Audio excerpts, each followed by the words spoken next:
Today we're going to take a look at Star Wars Sideshow exclusive Heroes of the Rebellion Han Solo Rebel Captain Bespin 1/6 scale figure.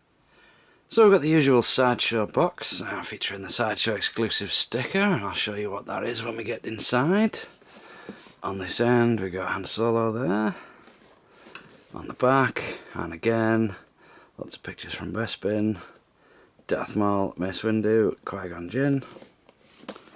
And on this side we've got the usual bit that opens with the magnets, and that all unfolds nicely.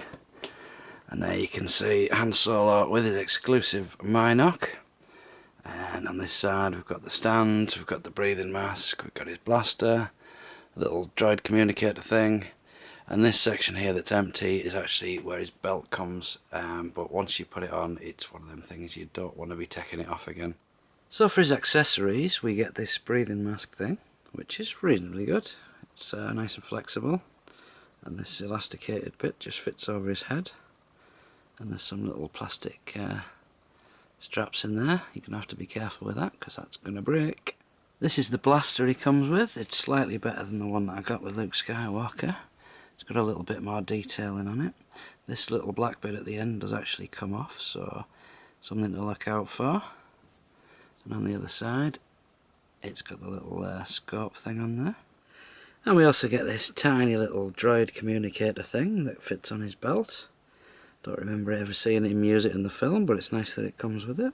So this is the exclusive accessory we get with him. This is his Mynock.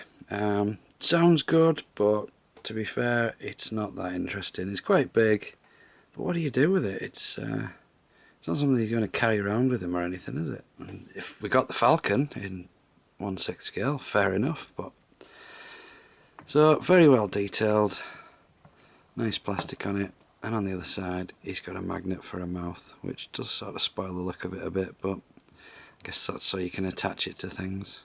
Apparently a drawing pin will hold that up, but it is quite heavy. I don't know if that would work on this. So that's the Mynock.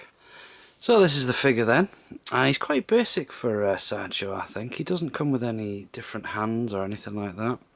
Just the ones that you see on him. You've got the pistol grip in one hand and you've got the open hand in the other.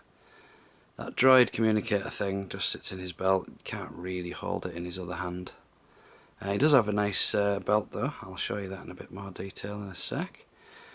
But first off, the costume. He's got the brown trousers with the yellow stripes that I thought were going to be the same as the Luke Skywalker you have in Hero 1, and they're not. They're very, very close. But Luke Skywalker's one actually has a seam down this bit here and down here. So not quite the same. And also the boots, they're almost identical, but they're just a little bit different in size. So it's good to see that they didn't cheap out after all. They did actually produce some especially for this figure. So something that concerned me a little bit with this figure, when I saw pictures of him, I thought it doesn't really look like Harrison Ford, and it does. It just didn't to me at first, but now I see it, I've got it in hand, it definitely doesn't half look like him. So we'll just take a look around his head there. The sculpt is sensational. I know this is one of the older Sideshow ones, but they're never quite there with human faces. You can see the scar on his chin. They've got the nose right, they've got the eyes right. There's a little bit of ropey paintwork around the hair. Just a little bit, you can see on the top of his head there, and there's a little bit near his ear where they've missed it, it's a little bit pink. So moving down the figure a little bit then, we can see he's got the flight jacket, which is just all one colour.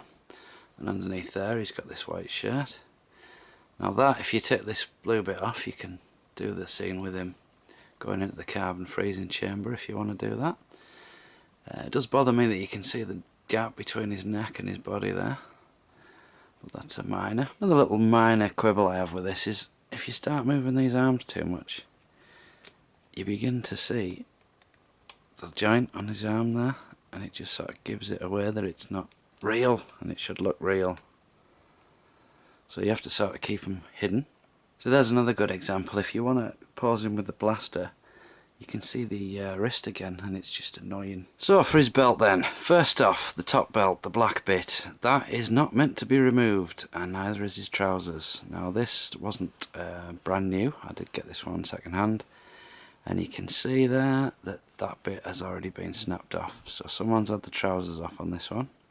Now that is really difficult to fix, that one, but I'm going to try. Underneath that we've got the brown gun holster belt, which is excellent. Far, far better than the Luke Skywalker one. And it fastens totally differently, and it's just so much better, and you feel safe with this belt. So you can see he's got little pouches of the little bits in. They don't come out, although they look like they do, but they don't. I've tried. And around the back, see the stand getting in the way there. We've got all these studs, and this is where it attaches. It just clips in there, but it's really nice fitting. We just move his arm, you can see the little droid thing there. Now that does go in at a funny angle, and it makes these little bits sort of stretch out a little bit. Don't know how long that'll stay, if that's going to snap or anything. So that's all the way around the belt. It's not bad at all. So then we have this holster, and to be fair, it's not bad. It fits a lot better than the Luke Skywalker one. It's just so much bigger. Now it does have this daft little strap that's meant to clip over that, and you can see there, whoever's had this before me has already stretched that. It looks like it's going to crack. So all I'm doing is I'm leaving the blaster in his hand, and I'm going to leave that in there out of sight. Another good thing about the positioning of the holster is you can actually have the gun in the holster with his hand on it already, a quick draw. That's something I think is really good attention to detail. So the last bit to show you really is the breathing mask, and it just fits nicely over his head. I am a little bit concerned how thin these plastic bits are, and they're taking all the tension on the elastic there. But so far it's held up quite well. You can see there, it's a nice colour. It's all translucent plastic, and then you've got this thing on the bottom. It does actually have a little handle on the back of that, and I don't understand why, because it doesn't really go anywhere or fit anywhere.